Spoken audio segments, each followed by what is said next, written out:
Bismillahirrahmanirrahim. Assalamualaikum warahmatullahi wabarakatuh. Salam dan bahagia. Perkenalkan, nama saya Rin Anggara dengan NIM 2022 009021. Di sini saya akan mempresentasikan tugas tentang sistem produksi dan pengendalian produksi pada komoditas kelapa sawit. Yaitu untuk slide pertama yaitu tentang definisi kelapa sawit. Kelapa sawit merupakan salah satu komoditas perkebunan strategis di Indonesia yang berperan besar dalam pertumbuhan ekonomi nasional. Produk utamanya berupa minyak sawit mentah atau CPO dan minyak inti sawit atau PKO yang digunakan dalam industri pangan, domestik hingga energi. Dalam proses produksinya diperlukan sistem produksi dan manufaktur yang terencana dan terintegrasi agar menghasilkan produk berkualitas tinggi, efisien dan berkelanjutan. Itu selanjutnya yaitu pendahuluan. Sistem produksi kelapa sawit adalah rangkaian kegiatan mulai dari pembibitan, penanaman, pemeliharaan, panen tandan buah segar atau TBS hingga pengolahan di pabrik. Setiap tahapan memerlukan pengelolaan yang cermat agar hasil panen memiliki produktivitas dan mutu tinggi.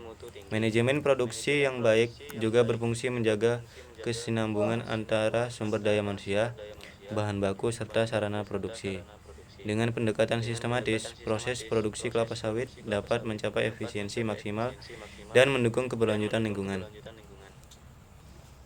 Sistem produksi kelapa sawit. Tahapan utama dalam sistem produksi kelapa sawit dimulai dari persiapan lahan dan pembibitan dengan memilih varietas unggul yang sesuai dengan tanah dan iklim. Setelah penanaman dilakukan pemeliharaan meliputi pemupukan, pengendalian hama penyakit, dan pembersihan gulma. Untuk selanjutnya itu panen dilakukan setiap 7-10 hari ketika buah telah matang sempurna. Setiap proses dilakukan berdasarkan standar operasional atau SOP yang menjamin kualitas TBS agar layak diolah menjadi CPO dan PKO di tahap berikutnya. Untuk selanjutnya itu sistem manufaktur.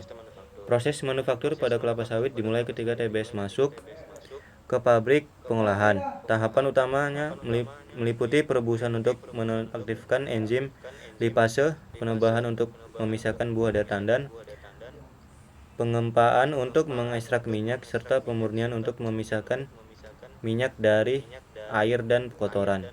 Selain itu, biji sawit diolah menjadi minyak inti sawit melalui tahapan pemecahan dan pengepresan kernel. Sistem manufaktur ini dirancang dengan efisien, ramah lingkungan, dan mampu meminimalkan limbah melalui pemanfaatan serat serta cangkang sebagai bahan energi. Selanjutnya itu konsep 6M yang terdiri dari man, machine, material, method, money, dan market.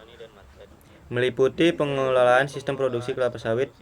Unsur man tersendiri mencakup tenaga kerja terampil dan disiplin. Mesin berkaitan dengan penggunaan mesin modern seperti digester dan screw press. Material berupa TBS berkualitas tinggi. Metode menekankan penerapan SOP ketat untuk efisiensi proses. Money mengatur pembiayaan operasional dan investasi alat. Market berfokus pada strategi pemasaran hasil produksi baik untuk pasar domestik maupun ekspor. Penerapan 6M secara terpadu menjamin produktivitas dan daya saing industri sawit. Selanjutnya itu pengendalian produksi. Sistem pengendalian produksi bertujuan menjaga agar hasil produksi sesuai target, kualitas, dan kuantitas. Proses ini mencakup pengawasan kinerja mesin, tenaga kerja, serta pengujian mutu bahan baku dan hasil akhir. Pabrik kelapa sawit menerapkan sistem kontrol mutu berdasarkan standar ISO 9001 untuk kualitas dan ISO 14001 untuk lingkungan. Selain itu dilakukan evaluasi efisiensi energi dan upaya pengurangan limbah. Dengan pengendalian yang baik, perusahaan dapat meningkatkan produktivitas sekaligus menjaga keberlanjutan proses produksi. Untuk selanjutnya itu kesimpulan. Sistem produksi dan manufaktur kelapa sawit merupakan proses terintegrasi dari kebun hingga pabrik yang memerlukan manajemen yang efisien, modern, dan berkelanjutan. Penerapan prinsip 6M dan sistem pengendalian produksi yang ketat menjadi faktor penting dalam menghasilkan produk berkualitas tinggi dengan biaya optimal. Dengan pengelolaan yang baik, industri kelapa sawit Indonesia dapat mempertahankan posisinya sebagai penghasil minyak sawit terbesar di dunia, serta memberikan kontribusi positif bagi perekonomian nasional dan lingkungan. Terima kasih. Salam.